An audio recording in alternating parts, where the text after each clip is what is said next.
Olá, tudo bem? Vamos então a mais uma videoaula de citologia. Nas últimas aulas a gente tem falado sobre o sistema endomembranar. Hoje vamos especificar os lisossomos. Os lisossomos são organelas membranosas, geralmente pequenas e presentes, se não em todas, mas em grande parte das células eucariontes. Essas organelas se tratam de estruturas que surgem a partir do complexo de Golgi, ou seja, algumas vesículas que se destacam do aparelho golgiense acabam se tornando lisossomos. Eles estão presentes por todo o citoplasma da célula e se relacionam com a degradação de diversos compostos. Os lisossomos são vesículas delimitadas por uma membrana celular, que assim como as demais membranas das células, é composta pela bicamada lipídica associada a proteínas que acaba por exercer o controle do que entra e sai da organela. O interior dessas vesículas é composto por diversas enzimas, como as que degradam proteínas, lipídios, entre outras, que realizam a quebra ou a digestão dos compostos que ali entrarem. Essas enzimas, assim como diversas outras, possuem atividade regulada por algumas características do meio, como temperatura, pressão, pH, etc. Isso quer dizer que elas atuam mais efetivamente em uma condição específica.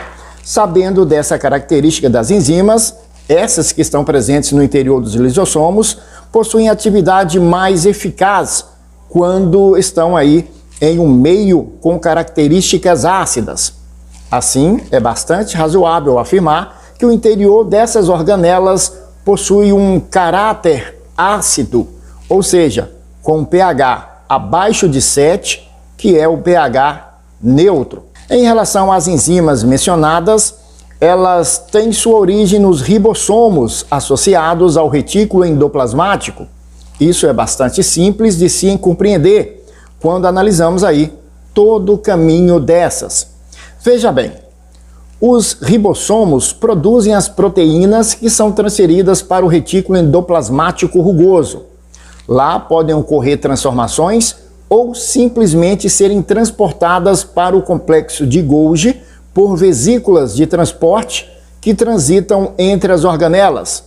No aparelho de Golgi, as proteínas podem sofrer algum tipo de processamento e então ficam disponíveis para se associarem a alguma vesícula, que ao se destacar da estrutura, se tornará um lisossomo. Como citado anteriormente, os lisossomos têm aí sua função associada à digestão intracelular, ou seja, uma degradação de diversos compostos que ocorre dentro da célula. Entretanto, é importante ressaltar que o lisossomo, em condições normais, não realiza sua atividade de maneira arbitrária ou caótica. As estruturas que devem ser digeridas são devidamente sinalizadas com marcadores celulares, como algumas proteínas citosólicas, por exemplo. Essa atividade digestiva desempenhada pelos lisossomos pode ser autofágica ou heterofágica.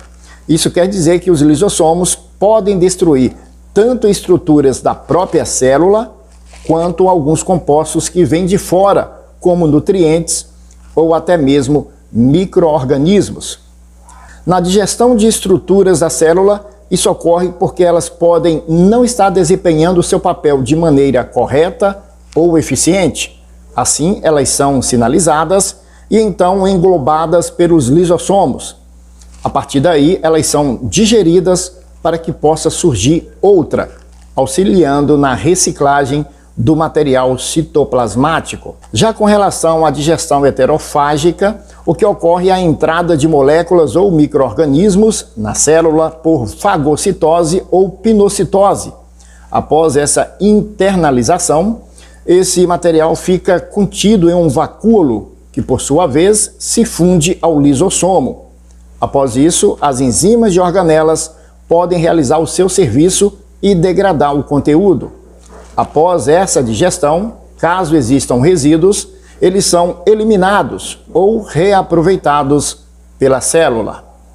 E essa foi a nossa videoaula de hoje. Falamos dos lisossomos.